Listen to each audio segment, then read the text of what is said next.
اللہ والوں کے دو واقعات آپ کو سنانا چاہتا ہوں۔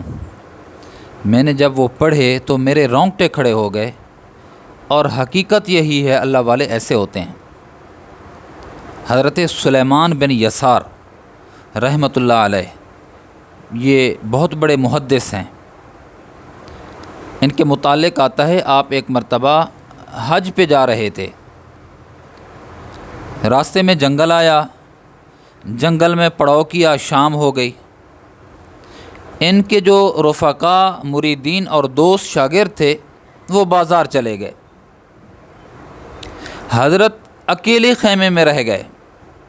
اچانک دیکھا کہ ایک خوبصورت دوشیزہ جوان لڑکی حضرت کے خیمے میں آئی اور آ کر کہتی ہے، مجھے کچھ چاہیے۔ حضرت نے فرمایا، بیٹی اگر آپ کو کھانا ضرورت ہو تو کھانا ہمارے پاس ہے، میں آپ کو دے دیتا ہوں۔ اس نے کہا، نہیں، مجھے کھانے کی ضرورت نہیں ہے، پانی کی ضرورت نہیں ہے، روٹی کی ضرورت نہیں ہے، مجھے آپ سے وہ چیز چاہیے کہ جو ایک عورت کو مرد سے چاہیے۔ حضرت سمجھ گئے کہ میری ساری زندگی کی جو عبادت ہے، ساری زندگی کی جو ریاضت ہے، ساری زندگی کے جو مجاہدات ہیں، ساری زندگی میں اس تگ و دو میں لگا رہا کہ میرا اللہ مجھ سے راضی ہو جائے، آج لگتا ہے شیطان میرے اوپر حملہ آور ایسا ہو چکا ہے کہ اللہ مجھے بچائے۔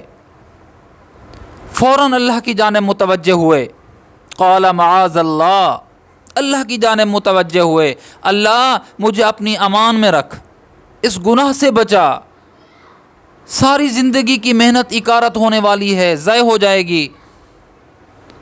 اور زارو قطار رونے لگ گئے، اتنا روئے کہ ہچکی بند گئی۔ حضرت کا یہ رونا جب اس عورت نے مسلسل دیکھا تو وہ شرمندہ ہو کر واپس چلی گئی۔ انہوں نے اللہ کا شکر ادا کیا، اللہ تو نے میری عزت عصمت بچا لی، اے اللہ میرے ناموس کو داغدار ہونے سے بچا لیا، اے اللہ میری زندگی بھر کی جو محنت ہے ضائع ہونے سے بچا لی، سجدہ شکر ادا کیا۔ حضرت رات کو سوئے، یوسف علیہ السلام کی خواب میں زیارت ہوئی۔ حضرت نے فرمایا، آپ کو مبارکباد ہو، جو ایک کام اللہ کا نبی کر چکا ہے وہی کام ایک اللہ کے ولی نے کر دیا ہے۔ آپ اللہ کے ولی ہیں، آپ نے وہ کام کیا ہے جو میں ایک نبی نے کام کیا تھا، اللہ کی پناہ میں، اللہ کی عام شام میں، اللہ کی امان میں آیا تھا، اللہ نے میری عزت اور عصمت کی چادر کو داغدار ہونے سے بچا لیا تھا۔ یہ ہے اللہ والے کا واقعہ۔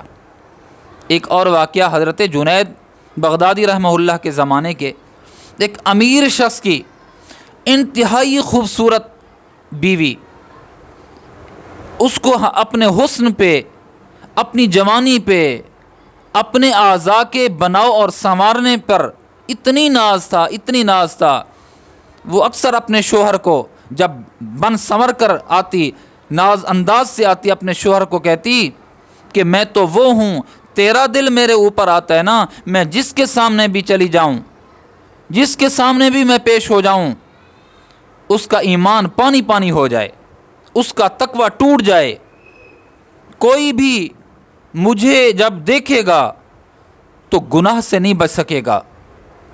یہ سنتا رہا شوہر۔ ایک دن اس نے کہا کہ ہر وقت یہ جملہ کہہ کے مجھے ستایا ہوا ہے، اس زمانے کا ہمارا پڑوسی ہے جنید بغدادی، وہ آپ کو جتنی بھی خوبصورتی میں ہو، آپ اس کے پاس جاؤ، بن سنور کے جاؤ، مجھے یقین ہے کہ وہ آپ کی جانب آنکھ اٹھا کر بھی نہیں دیکھے گا اور وہ بچ جائے گا۔ اس نے کہا، یہی گھوڑا اور گھوڑے کا میدان، میں جا کر دیکھتی ہوں کہ کتنی اس کا ایمان ہے اور اس کا ایمان کون سے پانی میں ہے، میں جا کر دیکھتی ہوں۔ وہ بن سنور کے حضرت کی خدمت میں کسی مسئلے کے پوچھنے کے بہانے حضرت کی خدمت میں پیش ہوئی، اور اچانک اس نے اپنا منہ کا کپڑا حجاب ہٹایا۔